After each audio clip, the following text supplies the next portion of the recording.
I know that period in life is just so frustrating. Yeah.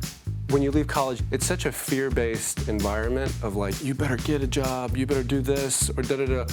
And you just kind of live in this state of fear, and it's hard. It's hard, and I don't think a lot of it's necessary, because it really does unfold itself in time.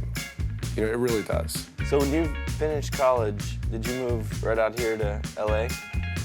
No, I graduated college, I studied journalism. I worked as a waiter for 7 months, and then I went home and I was an intern at a church, and then I decided to, give this acting a try. So I studied theater at a school called Regent in Virginia Beach, and I was like, you know what, I'm gonna try New York. And I went there, didn't know a soul. The first show I did was Shakespeare in the parking lot, where like we did Taming of the Shrew in a parking lot in the East Village. I was there for 9 years. I did like commercials, and I met my wife there. And then when I got Arrested Development, that moved me out here. I mean, this career is, talk about sometimes fear-based, is you don't know when your next gig's coming along. I got a mortgage and a baby, and but you have to make a choice to not live in fear, and I really am provided for. Like, we really are provided for.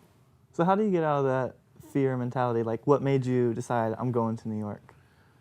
I struggled a lot with fear in my life. Like, there was a lot of like anxiety and stuff, and someone once told, I heard this once, the speaker once say, and I thought this was just brilliant. It was like, you know what? If you're afraid, you do it afraid.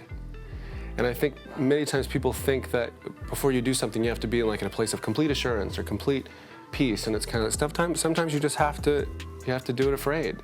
You just have to step through there, even though your emotions are telling you, this is insane, this is crazy, you're gonna fall apart. It's like, you know what, I'm not gonna listen to my emotions, I'm just gonna walk through the door and try it. But knowing that it really does unfold itself in time. I mean, the fact that I moved to New York and was just like, here I go. Like, I look back on that, I'm like, what the hell? Like, how did that happen? You know, and I will say that when you do make those choices, when you do take those risks, a huge thing that I always encourage people to do is you have to have a solid community around you. You have to have a support system. Because there's times when you are just doubting yourself, when you're frustrated, in this business you've had so much rejection, just like people are just constantly beating you down. Just to have friends that are like, you know what, just keep going, just keep walking. You know, and then if they're true friends, if it does, after a year and a half, nothing's progressing, true friends would be like, you know, well, let's talk about some other options, you know, but there's still a support there. And you have to have a support system or you will just be eaten alive. Because it's all about relationships, like life is about relationships. A huge lesson I've learned is, like my whole life, I wanted to be on a sitcom. Like I just think being on TV was just like it. And when I got Arrested Development, I remember experiencing a little bit like, it was so fantastic and it was so fun, but it didn't satisfy the way I thought it was gonna satisfy. And what it taught me is there's always that thing in life that everybody's like, if I have that, then I'm gonna be done.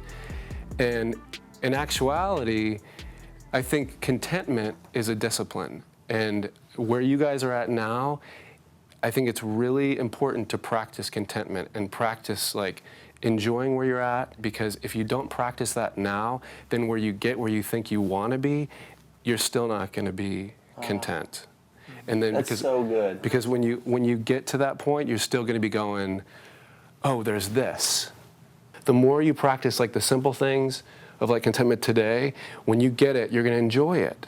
Does that cause us to sacrifice some ambition? Sure, it's a great question. I mean, the extreme wrong of that is to get lazy and complacent. And I do think the very easy default is to always bash ourselves and to always bash where we're at and to always look at greener grass. Mm-hmm. That's why I think contentment is a discipline. It's not something that one day you wake up and like, I'm content, fairies are around me. You know, I struggle with this on a daily basis. Mm-hmm. You know, so you just keep that going and just kind of be inspired, and tomorrow it's not going to be like completely different. It's just you're just a step closer to kind of, you know, we're all just kind of enjoying life a little more. We just have to challenge ourselves. You guys are so like hippie and crazy, and I'm gonna go across country and interview people. Wait, the key broke? No. This is so embarrassing with Tony here. Oh, this is embarrassing. Here, you want me to pick you up? Here. Here, I'll get your other foot. Okay, hold on, I got your thorax. Wow. Wow, look at this. Yep. Oh, yeah. We're cleaned up before. This is what I want you guys to hear today. It's gonna be okay. Because like, that's what I wanted to hear. And that's what I wanna hear. I wanna hear like, it's gonna be okay. It's gonna unfold itself. There's gonna be tough times. It's gonna be up and down, but it's gonna be okay. That's cool that you believe that, because people say that all the time. It's just like a go-to. Like you really. I do, I really believe that. And there are times, now I believe it, there are times when I don't necessarily believe it and my emotions are like, dead end, dead end, dead end. You know, but that's happens to be a day I'm not gonna listen to that and I'm gonna speak out like, it's gonna be okay. It's gonna be okay. I might be freaking out, my emotions might be like a little bit out of control right now, but it's gonna be okay.